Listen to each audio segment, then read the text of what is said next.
Kita berpikir korban itu harus ke masjid. Enggak, potong di rumah, gak ada yang tahu. Antara antum sama keluarga, anak-anak, boleh kita di rumah kita sendiri, jemaah. Dan kurban itu ndak harus disodakohkan semuanya. Boleh separuhnya disimpan, boleh. Boleh 3/4-nya dimakan, Ustaz, boleh. Yang penting ada yang disodakohkan. Sisanya, iso guys, saulan, sudah apa-apa, jemaah. Halo Ustadz Syafiq. Pada dasarnya penjelasannya ini tidak ada masalah teman-temannya. Tapi kalau misalnya penjelasan itu diikuti dengan penjelasan lebih detail, seperti menjelaskan jenis kurbannya. Misalnya ini jenis kurban yang masnunah, boleh seperti ini. Ini jenis kurban yang mandhuroh, begini. Ini menurut mazhab ini menurut mazhab ini. Maka mungkin itu masih bisa diterima dengan lapang dada, meskipun itu masih tetap bertabrakan dengan tradisi-tradisi di Indonesia. Lumrahnya orang Indonesia itu yang bermadhab Syafi'i, ya mayoritas, itu ketika berkurban memang berniat untuk dibagi-bagikan. Lah kok ini Ustadz Syafiq Riza Basalamah menjelaskan pendapat yang mungkin di luar madhab Syafi'i, atau pendapat madhab Syafi'i tapi itu minoritas ya di madhab Syafi'i, malah memperbolehkan untuk menyimpan daging kurban. Ini kan jadinya orang-orang kaget gitu kan ya. Selama ini yang berlaku, yang mereka amalkan itu ya kalau setelah kurban biasanya dibagi-bagikan. Adapun orang yang berkurban ya paling mendapatkan bagian yang sedikit begitu. Rata-rata itu dagingnya langsung didistribusikan kepada orang yang fakir miskin atau yang membutuhkan. Nah, di sini perlu kita dudukkan perkaranya, teman-teman ya. Karena kurban itu tidak serta-merta langsung boleh disimpan begitu ya. Nah, ada cara pendistribusian. Ini konsep secara umum saja, secara global. Di dalam kitab Mausu'ah Fiqhiyah Kuwaitiyah. Lahmul udhiyah di sini. Ini maksudnya daging kurban. Ini digimanakan saja. Zahabal fuqaha'u ila annahu mim masnunatil udhiyah ayyakulal mudahhi min lahmi udhiyatihi. Para ulama ahli fikih itu berpendapat bahwa termasuk dari kesunahan berkurban ialah seseorang yang berkurban itu makan dari daging kurbannya sendiri. Kemudian wayud'ima wayaddakhiro, memberi makan, dan juga memang harus ada sunnah yang untuk disimpan ya.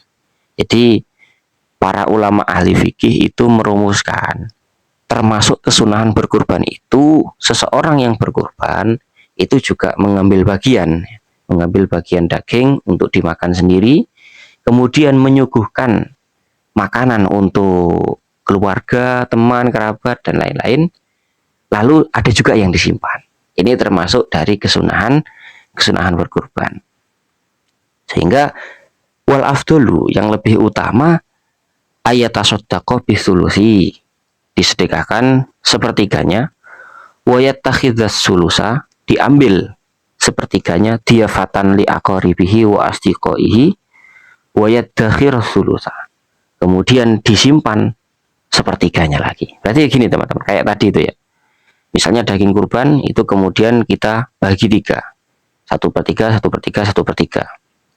1/3 kita sedekahkan, 1/3 kita ambil, kita masak, kemudian kita suguhkan kepada kerabat dekat, kerabat yang lain-lain ya, kemudian teman-teman, misalnya teman kerja, tetangga, dan lain-lain. Wayaddakhir sulusa, dan sepertiganya lagi kita simpan ya, kita masukkan kulkas, bagaimana dari penjelasan Ustadz Syafiq Riza Basalamah lagi tadi itu ya. Tapi yang jadi masalah adalah keumuman penjelasan dari Ustadz Syafiq Riza Basalamah tadi teman-teman. Beliau tidak menjelaskan kurbannya jenis kurban apa begitu. Padahal kita tahu ada jenis kurban yang dinazari, kurban nazar, atau di sini teks yang warna biru itu tulisannya al-udhiyah al-mandhuroh. Jadi hewan kurban yang sudah dinazari. Nah, kalau kurban yang sudah dinazari ini maka fala yajuzul aklu minha. Tidak boleh kita itu makan dari kurban yang dinadari tadi. Meskipun ini alal khilaf. dua mazhab itu mengatakan tidak boleh, diantaranya mazhab Hanafi dan juga mazhab Syafi'i. Meskipun ada juga yang memperbolehkan wadhahabal malikiyatu wal hanabilatu ila annal mandurata ka ghairiha fi jawazil akli. Oleh karena itu, saya katakan di awal, seandainya Ustadz Syafiq Riza Basalamah ini memberikan penjelasan yang lebih detail, mungkin tidak akan geger geden begitu loh. Meskipun secara naluri tetap ini memiliki dampak sosial, teman-teman ya. Memang betul, berkurban itu tidak harus di masjid, boleh di rumahnya masing-masing. Tapi meskipun di rumahnya masing-masing, tradisi orang Indonesia itu kalau setelah berkurban ya tetap berbagi-bagi gitu loh, kepada tetangga, kepada kerabat dan lain-lain gitu.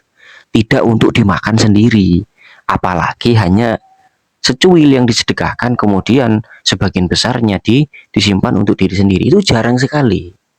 Kalau misalnya ya, saya gambarkan ternyata ada kejadian seperti itu, ada orang yang mengamalkan saran dari Ustadz Syafiq Riza Basalamah ini, ya tentu banyak kemungkinan yang terjadi. Begitu. Salah satunya dampak sosialnya adalah ya diklaim sebagai orang yang bakhil gitu. Apalagi misalnya ternyata yang disembelih itu adalah udhiyah jenis manduro, kurban yang jenis dinadari. Wah, tambah lagi begini nih. Karena kebanyakan orang Indonesia, termasuk orang-orang awam di sini ya pengikutnya mazhab Syafi'i begitu.